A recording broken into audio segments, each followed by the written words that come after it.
Muy buenos días para todos. Les habla el coronel Augusto Bahamón Duzán, presidente de la Sociedad Geográfica de Colombia. Les doy la bienvenida. Estamos reunidos hoy para escuchar al doctor Eduardo Alfonso Chaparro Ávila. El doctor Eduardo Alfonso Chaparro Ávila es geólogo minero de la Universidad Nacional de Colombia. Es magíster en gestión ambiental de la Universidad del Desarrollo y es diplomado también en ingeniería ambiental de la misma universidad y es experto consultor y gestor en recursos minerales, explotación minera, políticas públicas mineras, regulación, tributación, ambiente y responsabilidad social de la minería. Ha sido instructor asociado de la Universidad Nacional de Colombia, profesor en las Universidades Autónomas Latinoamericanas de los Andes y Externado de Colombia, director de trabajos de grado y asesor en la Universidad Javeriana, en la Universidad Distrital, en la Universidad de los Andes, en la Santo Tomás y en la Universidad Santiago de Chile. También en la Universidad Central del Ecuador y en la Universidad Politécnica de Guayaquil y en la Universidad de Nueva Gales en Australia. Ha sido distinguido en varias ocasiones, por ejemplo con el premio Fundadores Luis Guillermo Durán y padre Jesús Emilio Ramírez de la Sociedad Colombiana de Geología y muchas más distinciones que por ganar tiempo no las voy a leer, pero que las reconocemos y le agradecemos que él dedique su tiempo a presentarnos y compartir con nosotros estos útiles conocimientos. Él también es consejero principal de la Unidad de Planeación Minero-Energética y asesor de la Asociación Colombiana de Minería. Forma parte de la Comisión Económica para América Latina y del Caribe en aspectos de minería. Forma parte de Carbones de Colombia y es asesor del Ministerio de Minas y Energía, director técnico de la parte minera. Doctor Eduardo Chaparro, bienvenido, muchas gracias. Resalto su espíritu cívico, académico, para compartir sus conocimientos que son tan oportunos, tan útiles en este momento, ¿no es cierto? Que nosotros parece que todavía no hemos cogido el norte en aspectos de minería. Bienvenido, doctor Alfonso Chaparro, y adelante. Muchas gracias, coronel Bahamón. Soy yo el agradecido porque los participantes en esta presentación son los que me obsequian su tiempo y por razón de ello no puedo menos que expresarles mi gratitud. En la machista sociedad del siglo XX, mediados del siglo XX, se suponía que los hombres mandaban y las mujeres obedecían. Yo me acuerdo de la casa paterna, de la casa de los abuelos, donde mi abuela mandaba, no le pedía, sino que le mandaba a mi abuelo que fuera por el pan. Y el viejo se iba a la panadería del barrio, del señor Narváez, y le pedía 2 o 3 varas de pan. Hoy ya, si usted se asoma a alguna parte, a alguna tienda, alguna gran superficie para comprar pan, entonces ya no le ofrecen una vara de pan, sino le ofrecen una baguette. Manes de la modernidad que comienza a lo largo de los tiempos a mutar conceptos. Cuando yo comencé a estudiar geología, se acuñaba el concepto de minerales básicos, aparte de su condición y connotación geoquímica, básicos de ausencia de sílice libre y otros ácidos con mucha sílice. Se tenía como una consideración básica para el desarrollo de los países y por eso los llamaban minerales básicos. Con el paso de los años y sobre todo con el cambio de la tecnología, se han venido acuñando una serie de parámetros distintos para medir y una mirada más futurista de lo que se hacía en aquella época. Hoy en día, ese prontuario con el que usted me describió corresponde simplemente a hechos pasados de mi vida. Hoy en día estoy tratando de colaborar con la Unión Europea y en unos proyectos que están mirando a 30 y 40 años cómo va a ser el suministro de sus industrias y con qué contará la Unión Europea y sus países miembros para desarrollar y consolidar sus industrias. En esa dirección, entonces, se ha discutido y se han acuñado dos conceptos que son minerales estratégicos y minerales críticos. Con mucha frecuencia, analistas muy importantes confunden los dos conceptos y son cosas absolutamente distintas. Pero además quiero recordarles un asunto absolutamente básico. Absolutamente nada de lo que está en el entorno de cada uno de ustedes deja de tener una relación directa con la minería. Cuando terminemos esta charla y ustedes ya cansados de escuchar mi perorata, van a tomar su almuerzo. Esos alimentos que van a consumir son producidos sobre la base de la utilización de metales en los arados, en las sembradoras, en las cosechadoras que son hechas con metales, aluminio, bronce, hierro, cobre, estaño, zinc, más los abonos químicos, los abonos minerales, que no los químicos, que son los que son más dañinos. Pero de eso desde los primeros momentos de la especie humana, ¿no? Los hombres se dedicaron a buscar piedras, por ejemplo, que fueran más duras, fragmentos, clastos, decimos los geólogos, que fueran más duros que otros para poder tallar o para poder cazar.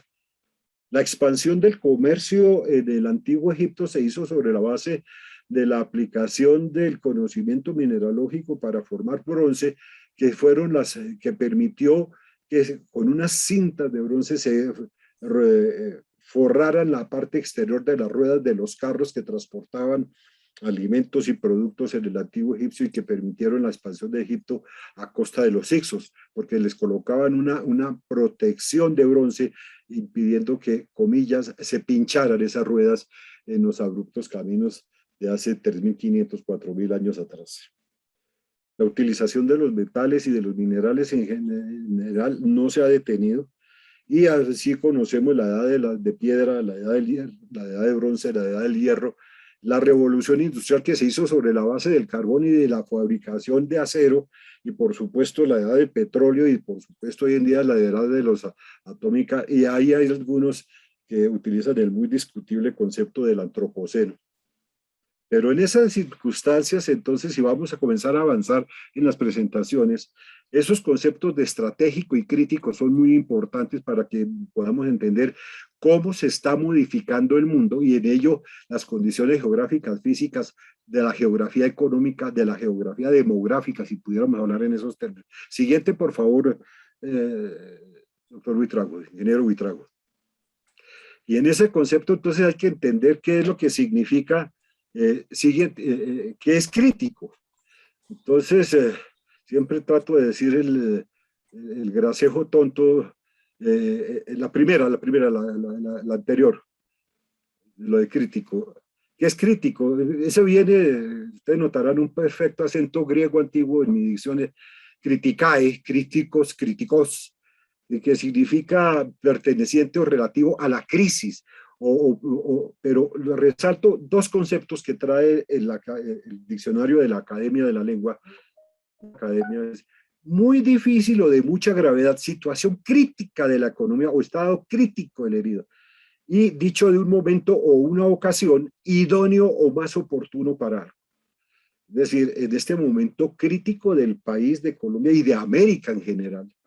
A mí me encanta decir América y no Suramérica ni Latinoamérica, porque es que este es un solo continente. Entonces eso no, este es un momento crítico para América. Sobre todo en la cuenca del Pacífico es un mundo convulsionado y aprovecho que hay colegas y visitantes de México y del Perú en donde reconocerán que la situación política y económica está dependiendo de decisiones políticas que tienen que ver con la geografía y con unos conceptos asociados a ella, como por ejemplo la nacionalización de los recursos minerales y energéticos. Entonces, sí, sí, pero ¿en qué se diferencia crítico de estratégico? Veamos la siguiente lámina. Y en esa dirección, entonces, estratégico tiene que ver, siguiente, por favor,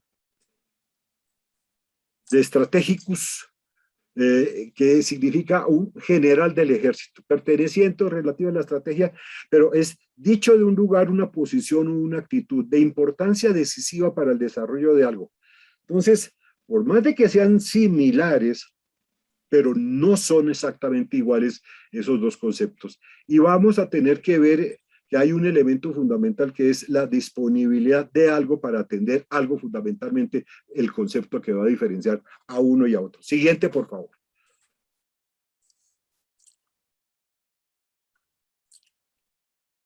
Entonces, hoy en día eh, hay una serie de países en el denominado primer mundo que están preocupados por el abastecimiento y el desarrollo y cómo atender el desarrollo del mundo de hoy y del mundo de mañana a través del desarrollo de conceptos de tecnología que ha minimizado los tamaños, ha profundizado la velocidad de búsqueda de información y la generación de datos.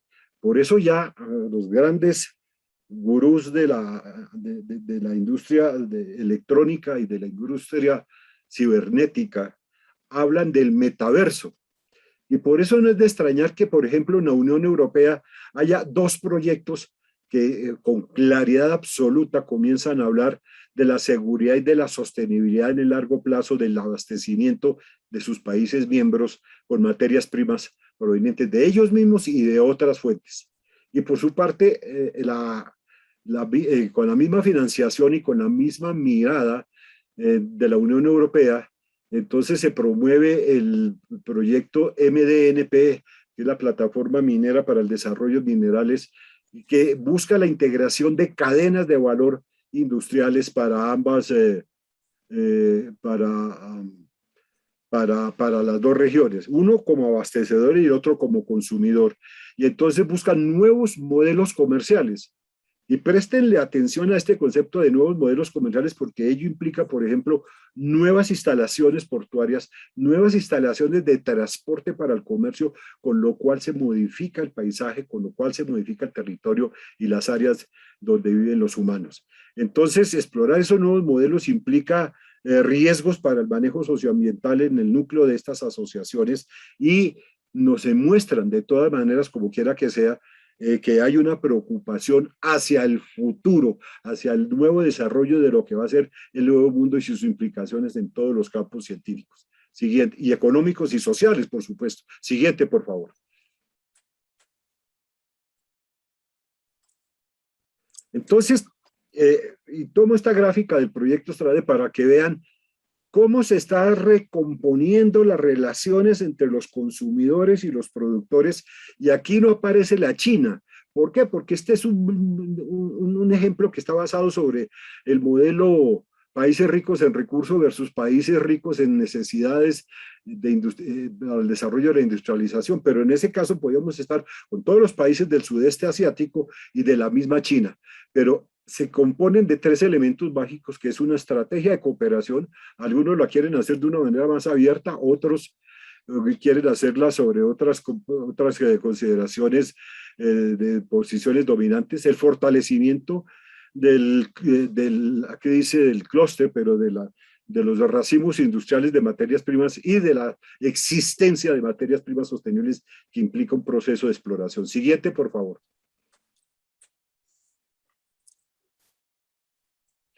Y ese político que acabo de presentar en esa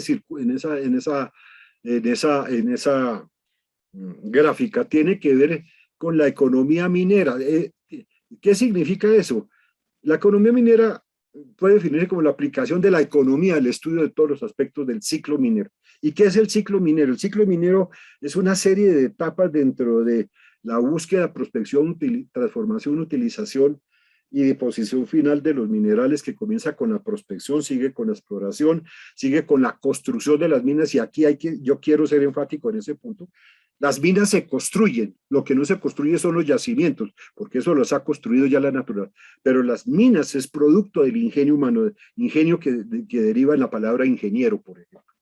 la producción, la comercialización, el transporte, y un concepto que se acuña, por lo menos en Colombia, desde 1986-87, que es el cierre de minas, y que en casos como, por ejemplo, el Perú, es absolutamente avanzado.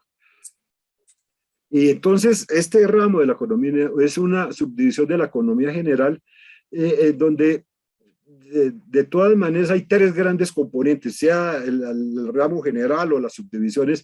Hay una teoría económica que forma las políticas de gobierno, y entonces hay ideologías alrededor de eso, el neoliberalismo, el comunismo, el socialismo, el cooperativismo, la socialdemocracia. Cada uno tiene una visión particular sobre cómo abordar la economía de los países. Pero la economía también tiene que ver con los principios de administración y planificación de las empresas productoras, y genera, y esto es muy importante, técnicas de tomas de decisiones en las evaluaciones de proyectos. Siguiente, por favor.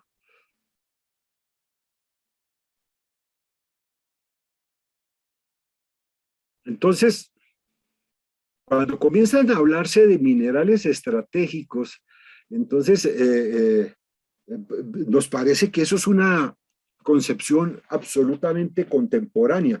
Y resulta que la primera vez que se comienza a hablar en esos conceptos viene desde la época del New Deal de Franklin Delano Roosevelt en 1939, con la promulgación de la Ley de Materiales Estratégicos. Los Estados Unidos de América determinaron que tenían la necesidad y la obligación de tener inventario de diferentes tipos de metales, de menas metálicas fundamentalmente, que lo denominaron el Almacén Nacional de la Defensa. Y ya comienza a aparecer un concepto estratégico, la defensa. ¿La defensa de qué? La defensa del territorio.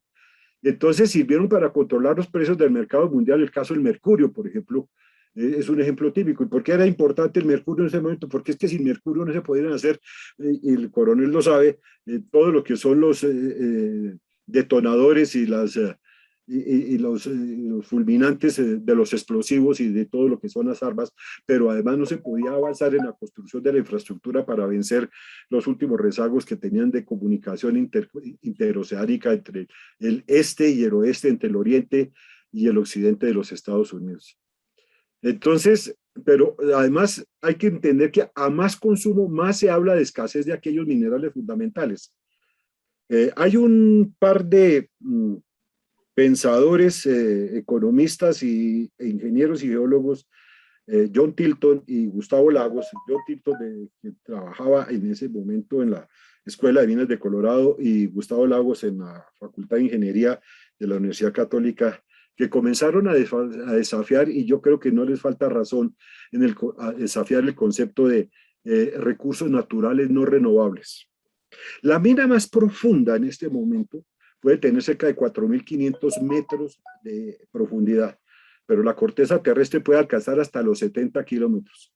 Puede que lo fácil sea difícil de encontrar ahora. Es decir, los yacimientos fáciles y sencillos seguramente están muy próximos a no encontrarse, pero en realidad la disponibilidad de materiales y metales y minerales todavía sigue siendo muy grande, y esta es en función fundamentalmente de su costo de producción, de lo que los economistas llaman costo de oportunidad. Pero si el mundo necesita más y el precio sube, tengan la plena seguridad que va a aparecer muchos más depósitos minerales, porque la tierra aún está sin explorar en términos de geominería. Entonces, pero lo importante es que los minerales, es decir, sin minerales no podríamos tener sanidad, servicios sanitarios, por ejemplo. Seguiríamos comiendo con la mano o sobre hojas de plantas. Algunas veces se hace en algunos restaurantes de nuestros países, y se sirven el arroz, se sirven las carnes sobre hojas de plátano, por ejemplo, pero eso no es la forma más higiénica. El simple hecho de tener, por ejemplo, materiales cerámicos en las duchas y en los servicios sanitarios básicos implica una mejora sustancial en las condiciones higiénicas, y eso se hace con minerales. Y puede que se diga todo lo que se quiera decir sobre la finalización del ciclo de carbono, pero se sorprenderán más adelante cuando les diga que hay una forma de carbón que va a ser considerada crítica y necesaria, y que no va a desaparecer por más de que haya COP21 y Acuerdo de París. Entonces, las reservas a nivel mundial, las reservas conocidas comienzan a escasear y esa es una de las preocupaciones de la Unión Europea para garantizar el acceso fiable a estos componentes. Y por esa razón, la misma Unión Europea desde hace ya 13 años comenzó a tratar de garantizar ese suministro seguro, sostenible y asequible. Es decir, que tenga una confiabilidad de que cuando yo lo pida me lo van a mandar, que sea sostenible. Algunos hablan de sustentabilidad, pero ahí hay diferencias, y asequible en términos de que no va a haber mayores traumatismos y que voy a tener, por ejemplo, las instalaciones portuarias, las instalaciones de producción instaladas en el territorio para poderlos darle el procesamiento debido. Y en esa dirección, entonces, se comienzan dentro de los minerales estratégicos a definir algunos que son críticos, porque ese suministro es aún más difícil y aún más incierto, y hay quiero rogar que presten atención a este reunión, hay un alto riesgo en la calidad y en la continuidad del suministro, debido a que la producción mundial queda concentrada en unos pocos países, y ahí comienza la clave de los minerales críticos y de lo que para mi concepto se llama la neoguerra fría que se está generando en este momento en el mundo. Entonces, esa iniciativa europea que comienza en el 2008 se concreta en el 2011 con una lista de los cuales ya van cerca de 34 elementos que a lo largo de estos últimos 10 años se han venido incrementando para garantizar su suministro. Siguiente, por favor.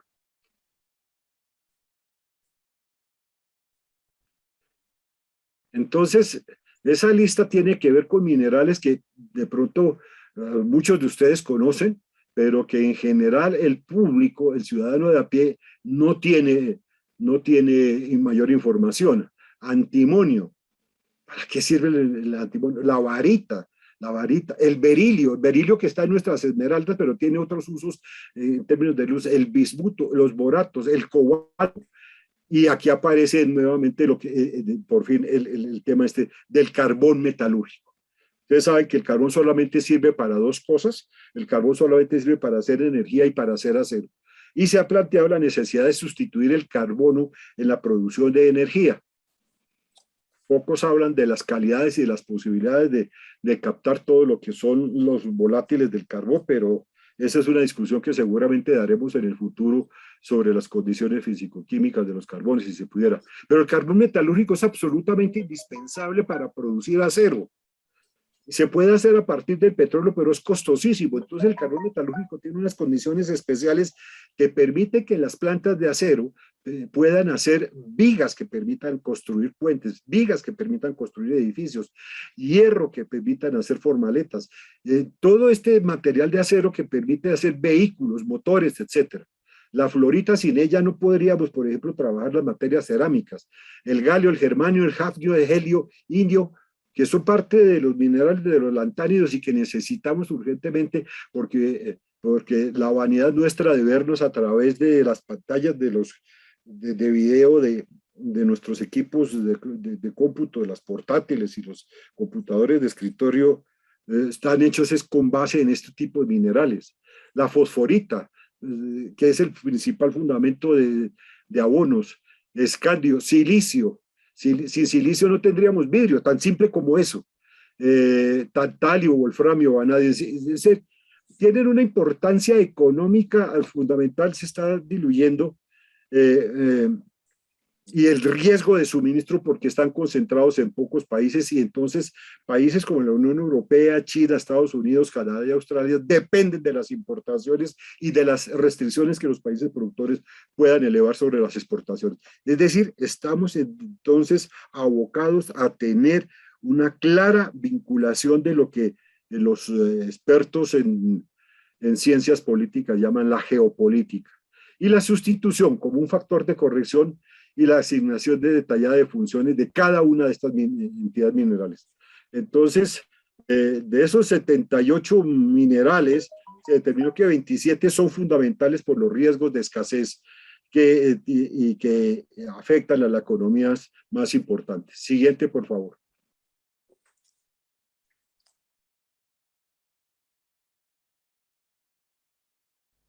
Entonces, comienzan a manejar una serie de conceptos que tienen que ver con decisiones de carácter político que de una u otra manera van a afectar a todos los países a lo largo de esta cadena de comercialización, tanto al productor como al consumidor.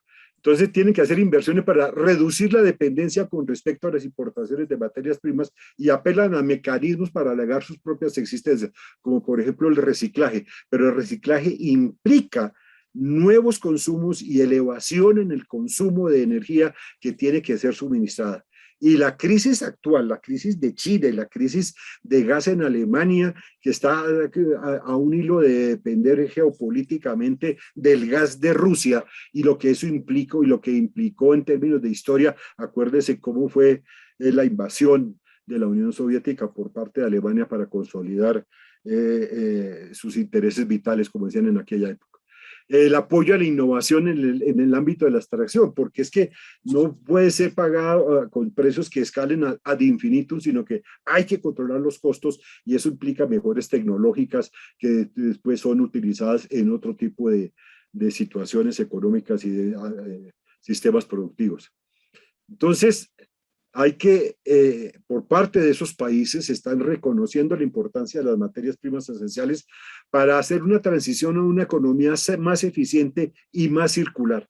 Y seguramente algún académico de la sociedad podrá darnos e ilustrarnos sobre el concepto de energía, de economía circular, que tiene mucho que ver con el tema de reciclaje y de la sostenibilidad.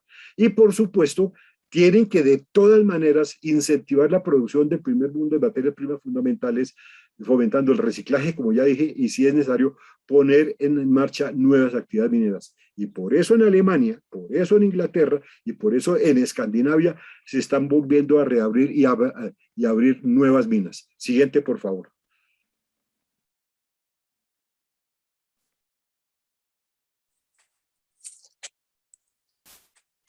Entonces, en este concepto, sin contar que, y aquí voy a hacer un breve paréntesis, sin contar que en estos términos de economía son más de 3.000 millones de toneladas que se mueven a través de los océanos en el comercio internacional de minerales. Y eso significa, por ejemplo, crisis energética si no llegan los carbones necesarios para suplir toda la falta, todos los cambios climáticos que se han venido dando. El sol no siempre brilla y el viento no siempre brilla y y eso se demostró, por ejemplo, en el invierno pasado en los Estados Unidos, donde las tuberías de gas estallaron y en donde el suministro de gas y el suministro de energía con paneles solares fracasó rotundamente y les tocó prender otra vez viejas calderas de carbón, como está pasando también en Francia y en Alemania en este momento. Y por supuesto, la energía nuclear, que también tiene un componente geopolítico determinante, sigue siendo cuestionada. Entonces, en ese campo de quienes se necesitan para bailar dos, ¿cuál es la pareja? Entonces, China es el país más influyente, más aún que la misma Unión Europea. Y aquí comienza un nuevo capítulo de esta geopolítica, porque es el más influyente en términos del suministro mundial de la mayoría de las materias primas. No se les olvide que más allá del conflicto entre Australia entre Francia y los Estados Unidos por la venta de submarinos a Australia, se estaba también el conflicto entre Australia y China por la venta de carbón. Y en general las llamadas tierras raras, que son parte de los minerales estratégicos y parte de los minerales críticos, el magnesio, el wolframio, el antimonio, el galio y el germanio, son los producidos casi que exclusivamente por la China. Algunos otros países dominan el suministro de materias primas de forma más específica. Estados Unidos produce berilio y helio. La República Democrática del Congo produce cobalto y Brasil, y ojo que esto ya comienza a tocarlos, en particular a los colombianos, domina el mercado del niobio y Sudáfrica el de los metales del grupo de platino. Y Colombia tiene niobio, tiene tantalio y tiene platino en sus dos extremos occidental y oriental respectivamente. Entonces, los riesgos pueden surgir a través de la concentración de la producción y esos riesgos se pueden agravar por los bajos índices de sustitución y reciclado. Entonces, hay minas que hoy en día no se pueden, bajo ninguna circunstancia, sustituir. En el pasado, por ejemplo, el acero para ciertos esquemas de protección se cambió con el Kevlar para los blindajes, por ejemplo.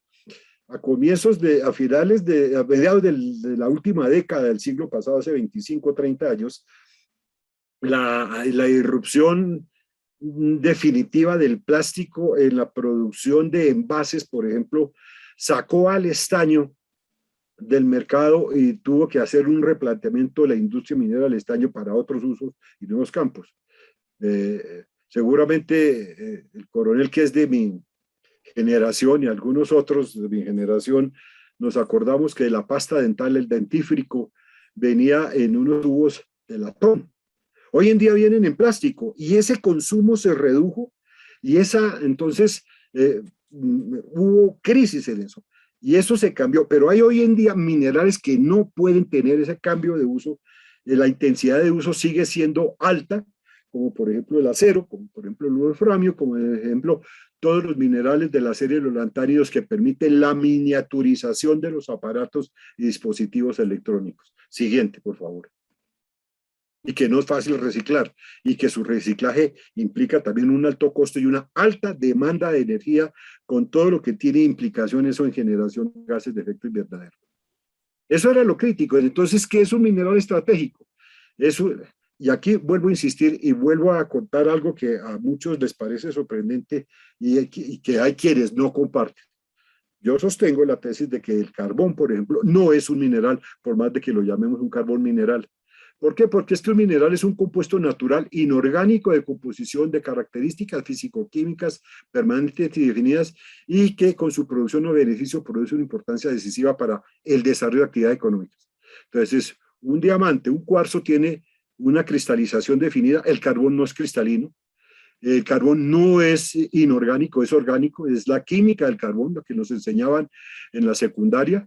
Y entonces, pero por su aparición y su proceso de litificación se le considera ahí como una roca, como un mineral, y por eso es que está metido como un mineral estratégico. Pero estos minerales estratégicos tienen que generar desarrollo de la economía, provisión de la energía a la población. Y cuando digo estas dos cosas, yo quiero volver a repetir algo, una tesis que he venido sosteniendo de tiempo atrás, que se llama la producción de la minería tesa. Tesa, para los amigos mexicanos y argentinos, es una palabra que aquí pondera y califica de manera superlativa virtudes, por ejemplo, Ronaldinho, o por ejemplo, eh, eh, Messi. Es un teso para los colombianos, es un teso, pero para significar eso, entonces yo quiero decir que la minería y cualquier industria manufacturera tiene que ser tesa, que significa T de técnica, E de económica, S de social y A de ambientalmente factible. Entonces, y eso tiene que orientarse a generar riqueza pública, que le permita garantizar la salud a los habitantes mediante el suministro de agua potable, mantener el ambiente limpio, generar ingresos fiscales, crear trabajo, atender necesidades básicas, todo lo cual habla de minerales estratégicos. Es decir, una cosa es pensar a largo plazo y otra cosa es atender las urgencias del suministro. Y esa es la gran diferencia entre crítico y estratégico, como la concepción geopolítica de la minería en este momento. Siguiente, por favor. Entonces el crítico es el que tiene un riesgo que se produzca escasez en el suministro, fundamentalmente eso. Si nos devolvemos al anterior, el crítico es el que produce escasez en el suministro y un alto riesgo, pero de nuevo, miremos la diapositiva anterior.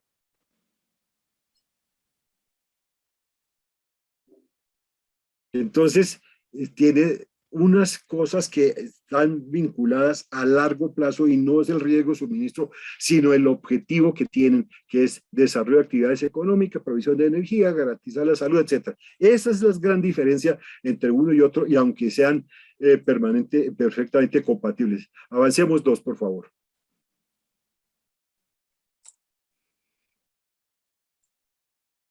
Entonces, hay razones estratégicas para privilegiar ciertos minerales. La necesidad de nuevas materias primas.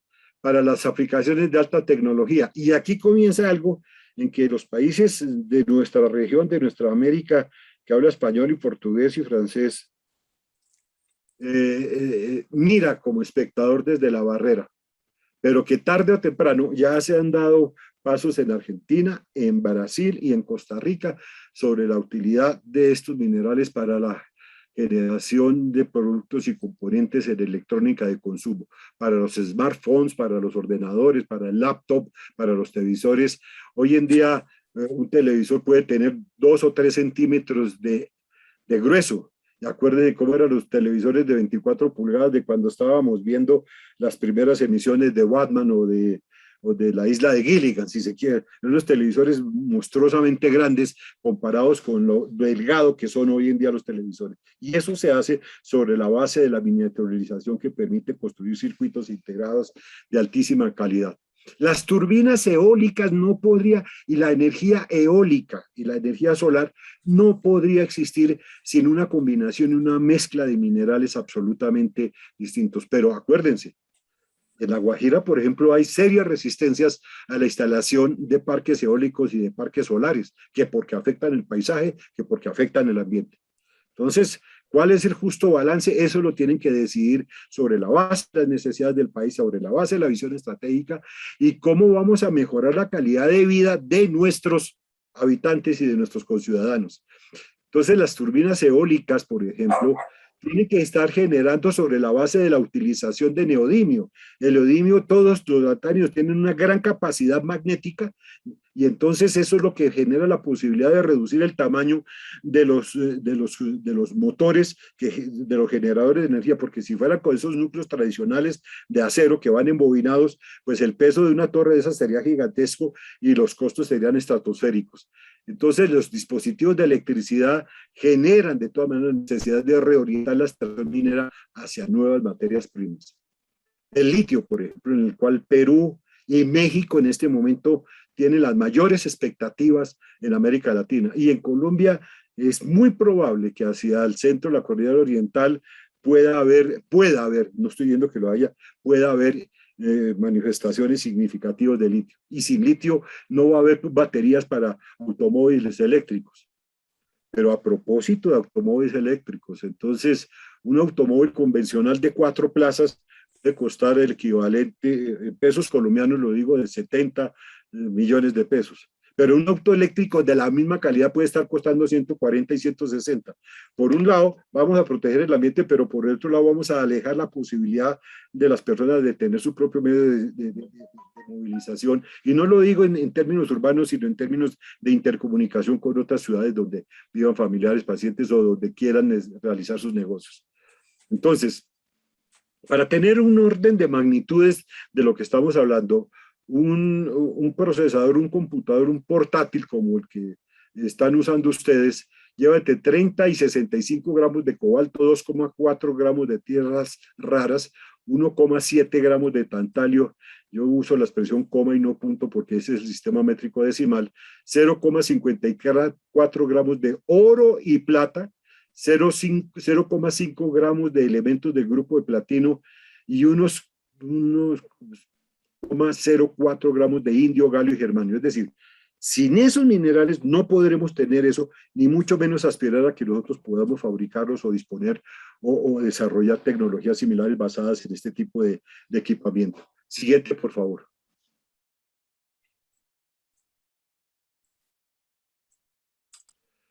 Entonces aquí se nos presenta un dilema muy grande.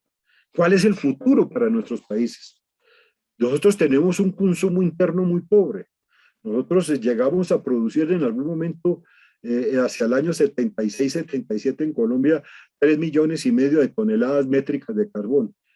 15 años después ya teníamos 35 y llegamos a tener 90 y después por problemas políticos fundamentalmente y ambientales, la producción de carbón en Colombia ha descendido por ahí a 65, 70 millones de toneladas. De los cuales seguimos consumiendo solamente unos 4 o 5 millones y el resto se va para exportación. O sea que tenemos un consumo interno pobre. Perú produce cerca de 120 toneladas de oro, pero no creo que consuma más de 1 tonelada, tonelada y media de oro. Y pues, similar situación se presenta en Colombia. Y por supuesto estos minerales estratégicos no tienen consumo en nuestros países, pero sí por fuera. Eso implica que hay que volver a la vieja discusión del valor agregado, del reposicionamiento de nuestras industrias y todas esas discusiones que la discusión cepalina, como se le dijo a las teorías de Raúl Prebisch en su momento, abordaron la discusión económica de nuestros países y por supuesto todas las concepciones del manejo del territorio. Especialmente en las tecnologías, seremos simples consumidores de tecnología licenciada. Y entonces todo el mundo habla de Corea. Y el coronel Segura antes acordara la participación del Batallón Colombia en la guerra de Corea, y Corea en esos momentos, la guerra de los comienzos de la década de los 50, era un país tan o más pobre que Colombia, y hoy lo miramos de otra manera. Es decir, cada país tiene la respuesta o asume las consecuencias por no tenerla en términos de miradas estratégicas para los momentos críticos. Y eso es muy importante. Hoy en día Corea es uno de los principales importadores de minerales y metales del mundo y ha invadido con sus barcos y sus contenedores todo el mundo, haciéndole competencia, guardadas las proporciones, a la China. Pero el desarrollo fabril de complejos industriales como Samsung es absolutamente descomunal y asombroso. Pero tomaron una respuesta a la pregunta que decían: ¿qué hacemos para desarrollar y calmar el hambre de nuestro pueblo? Y asumieron las consecuencias por haberse dado esa respuesta. Nosotros, como americanos, lo estamos haciendo, lo estamos asumiendo. Esa es una pregunta que sale de esta discusión y que coincide con la que salen de otras discusiones. Siguiente, por favor.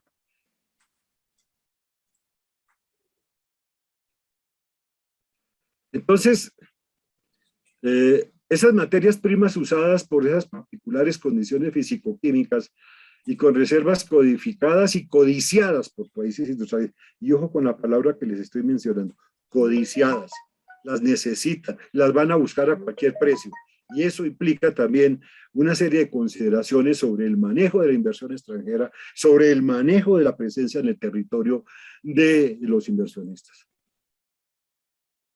Entonces, un mineral estratégico también, aparte de que se puede mirar con una mirada de largo plazo en el país productor, implica también su exportación como generadora de ingresos fiscales.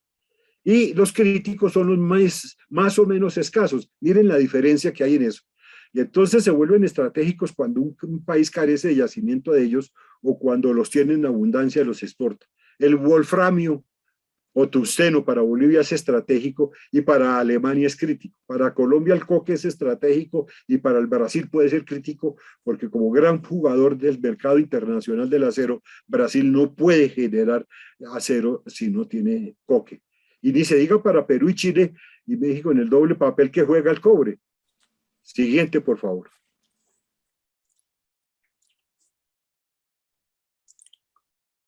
Todo eso, entonces, genera un caldo en ebullición sazonado por la especulación geopolítica, exploración y la nueva Guerra Fría. Entonces, la presencia china en África es absolutamente determinante y ha comenzado a haber presencia china en todos los países mineros, sobre todo los de la cuenca del Pacífico en América Latina. En esta América nuestra, en donde necesitados de inversión y generación de recursos fiscales, le hemos abierto la puerta a la que hemos llamado algunos minería de buena calidad, insisto, minería técnica, económica, social y ambientalmente factible. Y en esa dirección, entonces, hay especulación geopolítica y respuestas distintas, como lo vamos a ver. Entonces, hoy en día, el litio es el elemento de las baterías para todo tipo de aparatos telefónicos, las tabletas, los ordenadores y en las baterías de vehículos eléctricos. Y se utilizan en la producción de lubricantes, vidrio, cerámica, artefactos de aire acondicionado, cementos adhesivos, la farmacéutica, armas nucleares. Y durante décadas este metal se ha empleado mayoritariamente para la industria cerámica y de vidrio y uso médico, inclusive para la fabricación de fuegos artificiales, pero hoy es uno de los pilares y ejes o pivotes sobre la cual descansa toda la transición energética del mundo y con todo lo que ello significa. Y ese boom de mercado, esa bonanza del mercado de vehículos eléctricos ha disparado la demanda y de tal manera que calificadores de riesgo como Golden Sachs, excúseme el error de la inscripción de no de decir Golden, sino Golden, y es un error mío. La demanda para dentro de 4 años va a ser 11 veces superior a la de ahora para alcanzar las 300.000 toneladas anuales de producción mundial. Y entonces esto implica además que una sustitución de las fuentes de petróleo que de nuevo vuelven y hacen los pronósticos de que se va a caer los yacimientos en 40 o 50 años, y entonces el litio aparece como uno de sus sustitutos. De ahí que Goldman Sachs, insisto en esa calificadora, denomine al litio como la nueva gasolina. Siguiente, por favor.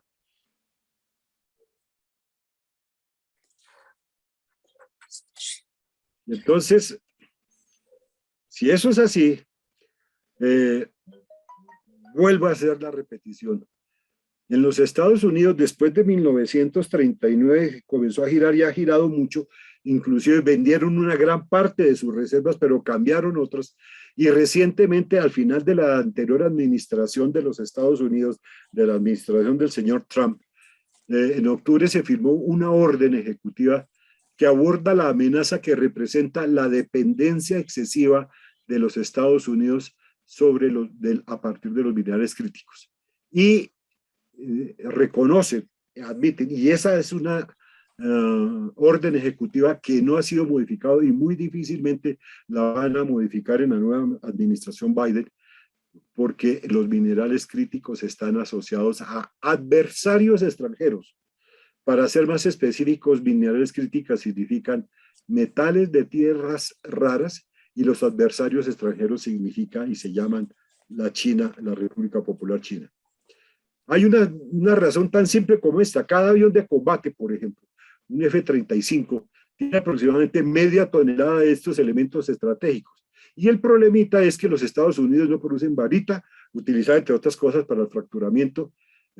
Hay un error, digo fracking y es fracturamiento. El galio para los semiconductores y las telecomunicaciones de quinta generación. El grafito para los teléfonos inteligentes y una serie de otros minerales y materiales. 31 de los 35 minerales críticos que los Estados Unidos importan de distintas partes del mundo,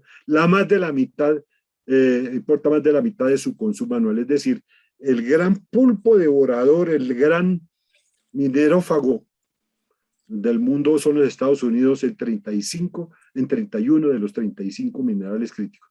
Y de ahí la necesidad que tienen ellos como país y como gobierno de tener garantizada el suministro de esos elementos. Siguiente, por favor. Y tengan la plena seguridad de que van a hacer todo lo que sea necesario para garantizar ese suministro. Acuérdense de la guerra del Golfo. ¿Y qué pasa entonces en otras partes de América? Entonces, nosotros como continente hemos sido, en el continente americano, ha sido un proveedor importante de estos materiales. Se ha abastecido una transición y se está abasteciendo una transición a una economía baja en carbono, y que, por supuesto, y lo dije en la charla anterior y lo seguiré diciendo, no puede ser posible la transición energética sin el aporte de nuevos minerales, por ejemplo, y de la producción incrementada de minerales tradicionales como el cobre, y todo lo que ello significa para la afectación o no del territorio. Y por supuesto con sus cadenas de suministros, y habrá que gestionarlos con sostenibilidad. Entonces, alguna alternativa tiene que haber. Entonces, por ejemplo, como un trabajo conjunto en la región, así como hubo un acuerdo del Pacífico, el pacto del Pacífico entre Perú, Colombia, México y Chile hace unos años, eso se tiene que potenciar. Unos pueden producir y otros pueden transformarlo, pueden darle media transformación, industria semiligera, etcétera, semipesada, pero hay que hacer algo en esa materia para adelantarse a los problemas geopolíticos que vienen en el futuro, y eso implica transformaciones geopolíticas regionales. Y además, y téngase en cuenta que el comercio mundial, junto con, aunque ustedes se sorprendan, con elementos de oficina, son, en un informe reciente de hace 2 meses de la UNCTAD, revela que el comercio de minerales y el comercio de elementos de oficina han crecido en medio de esta recuperación lenta, o en algunos casos un poco más acelerada, de la crisis sanitaria, ocasionado por el COVID-19 van a permitir la ayuda, en particular a nuestros países, y si tuviéramos la fortuna nosotros de tener visión de Estado y visión de futuro, generar ingresos fiscales para superar la gravísima erosión que le causó la pandemia a la salud pública y a la economía de países como Perú, como México y como Colombia. Siguiente, por favor.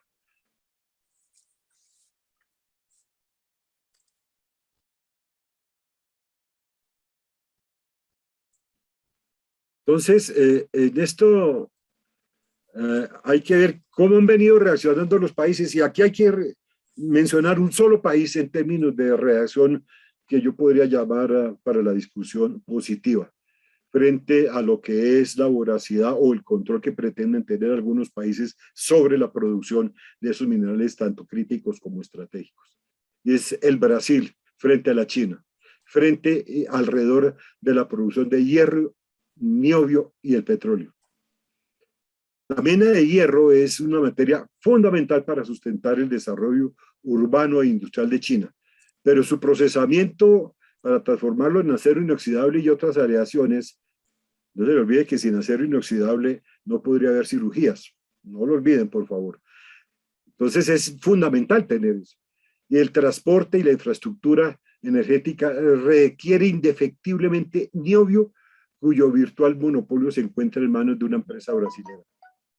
Entonces, muchos académicos y estudiosos de estos temas sostienen que las inversiones mineras de China no se guían estrictamente por el mercado, sino que responden a prioridades geoestratégicas, y ellos mismos sostienen que las inversiones en China de China en otros países no se guían por criterios de mercado, sino que se consideran esas misiones geoestratégicas para garantizar o controlar el flujo de esos minerales a que ellos también los consideran de esa manera adversarios externos.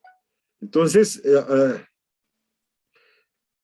en Brasil hubo una fuerte reacción de parte de los sectores mineros y económicos contra las adquisiciones extranjeras de tierras, e inspiró una batería de políticas federales, complicó la participación y las operaciones de nuevos actores extranjeros en las industrias mineras extractivas. Y a raíz de esa susceptibilidad legal y diplomática frente a las adquisiciones extranjeras de los inversores chinos, se vieron obligados a adoptar un perfil más bajo y de menos protagonismo. Y en ese sentido, entonces, esas relaciones se modificaron a través de acuerdos y buscar actores poco convencionales y proyectos que se desarrollan en múltiples escalas. Siguiente, por favor.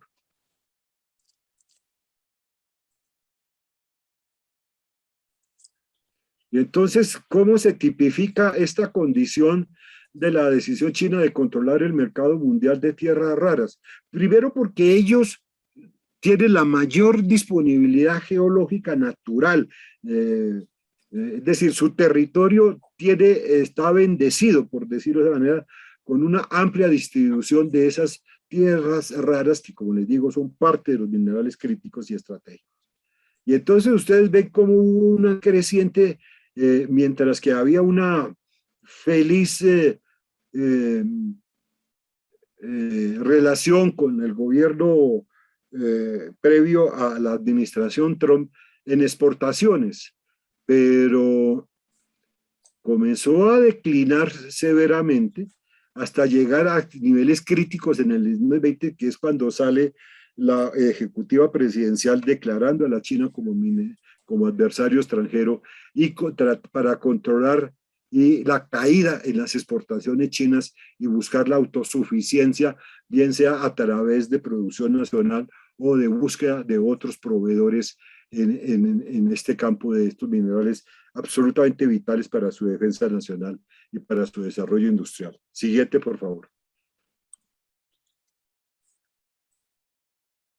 Estos son datos de septiembre de 2020. Este mapa tiene una limitación. Por ejemplo, México aparece aquí como productor de flúor y de espato de flúor, pero México se va a convertir en uno de los grandes exportadores y grandes proveedores de litio. Pero si ustedes se dan cuenta, entonces Brasil tiene niobio y tantalio. En este gráfico ni siquiera aparece, que viene de Naciones Unidas, ni siquiera aparece Perú, ni Bolivia, ni Argentina, ni Chile en el triángulo del litio, por ejemplo. Estados Unidos pues, tiene berilio, Canadá tiene cobalto, Ruanda tiene tantalio, Congo tiene... Pero si ustedes miran el listado de minerales que produce la China, se verá el gran desbalance y la posición de nuevo estratégica para manejar y controlar ese mercado que controla el futuro del nuevo desarrollo tecnológico del mundo, de las comunicaciones y de que estemos conectados y que nos podamos hablar. Siguiente, por favor.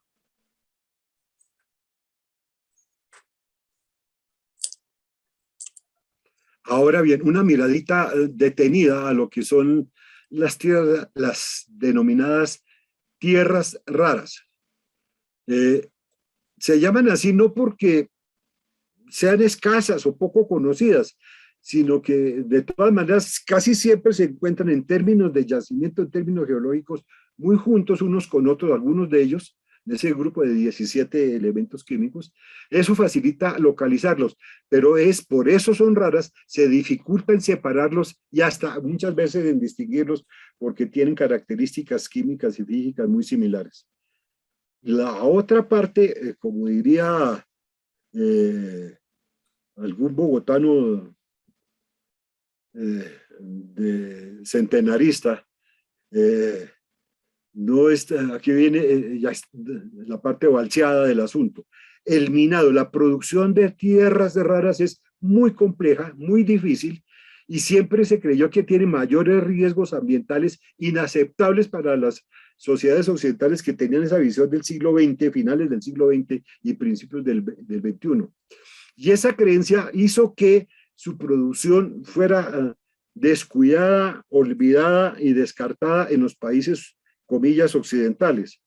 Los chinos asumieron el reto, comenzaron a mejorar sus procedimientos ambientales y han generado una legislación ambiental y condiciones laborales que mejoran esas condiciones de minado y le han dado el liderazgo. Esa es una de las razones por las cuales, aparte de que son los dueños de los depósitos, pero son importantes dentro de esos críticos y dentro de esos estratégicos, este grupito especial de las tierras raras, porque son fundamentales para los nuevos aparatos de rayos X, para los aparatos de resonancia magnética, y son críticos en materia de refinería de petróleo, y tengan la plena seguridad que por más de que haya COP21, la cumbre de Dublín y lo que va a haber en otras partes del mundo, más el Acuerdo de París, el mundo sigue siendo adicto a los hidrocarburos.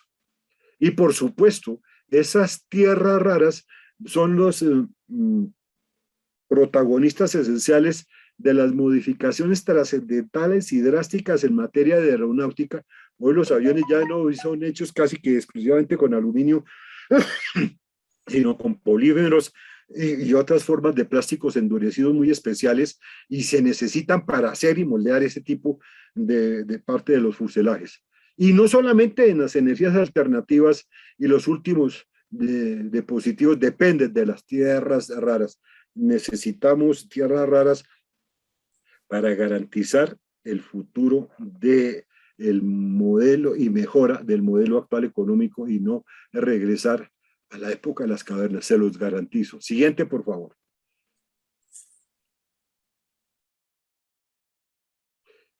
Estos son esta es la simbología de los lantánidos. Tienen propiedades magnéticas y son imanes permanentes de una potencia nunca vista.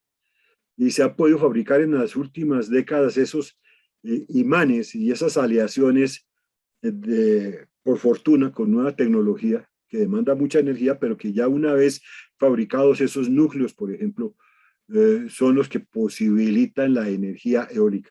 Energía eólica sin neodimio es muy difícil y sería muy costosa y muy frágil. Entonces, de esos 17 elementos, que tiene una rareza semejante y muy inédita entre la tabla periódica, todos son metales plateados y blandos y se oxidan muy fácilmente. Y esos son, como les digo, importantes. Es decir, no se puede imaginar el mundo del futuro en donde usted pueda hacer llamadas por WhatsApp gratuitas a alguien Kuala Lumpur, o en Hong Kong, en Tokio, en Ámsterdam, en Londres, en Barranquilla, en Cartagena del Chairá. Usted no lo puede hacer por WhatsApp si no tuviéramos tierras raras. Y tendríamos, si careciéramos de ellos, volver a la telefonía antigua de demoras y de Telecom. Aquí hay participantes muy jóvenes que no se acuerdan que era Telecom, pero el coronel seguramente acordará cómo era ir a un pueblo cuando uno estaba de servicios destacado en alguna parte y para comunicarse con la casa tenía que ir a Telecom a llamar a la familia y hacer largas filas. Hoy en día eso es parte del pasado y si no queremos volver a eso tenemos que tener la disponibilidad de estas tierras raras. La siguiente, por favor, que ya vamos acabando.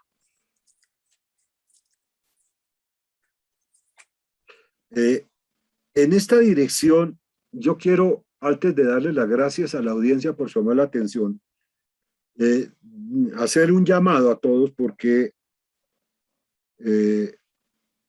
la minería solamente tiene una forma de hacerse, es hacerla bien hecha. De resto es explotación ilícita y eso no puede ser comparado con la minería. Así como no puede ser comparado con la ganadería, el abigeato o el robo de semovientes. Ni los cultivos ilícitos de drogas prohibidas puede considerarse agricultura. Y el gota a gota no puede considerarse una banca ilegal. Eso simplemente es un acto delictivo. La otra es la industria ganadera, la industria agrícola, la industria bancaria. Y la minería tiene formas de hacerla y se puede dar porque no es tan invasiva como lo pretende. El manejo de las escalas ha sido un manejo perverso para tratar de hacer comprender al público cuál es la verdadera importancia. Un solo dato, solamente 0,3 del territorio nacional está en producción minera y nos han vendido la idea que el país está comprometido en no sé qué tantas, como el de 30 a 40% del territorio con minería. Esas cosas son absolutamente necesarias, pero sobre todo, insisto, si queremos retomar la senda del crecimiento necesitamos ingresos fiscales y la única actividad que muy pronto puede nutrir con abundantes recursos fiscales y se maneja con seriedad y acabando la corrupción es la industria minera. Les agradezco mucho, coronel, muchas gracias. Gracias por el apoyo que el ingeniero Buitrago nos ha dado y a toda la audiencia que con tanta paciencia me ha escuchado. Muy amables. Gracias, doctor Chaparro. Muy interesante, muy útil, muy instructiva, muy actualizada y sobre todo que nos preocupa, nos ha despertado como ese sentimiento crítico del para dónde vamos. Muchas gracias a todos los que nos han acompañado y teniendo en cuenta el tiempo, vamos a salir de la reunión.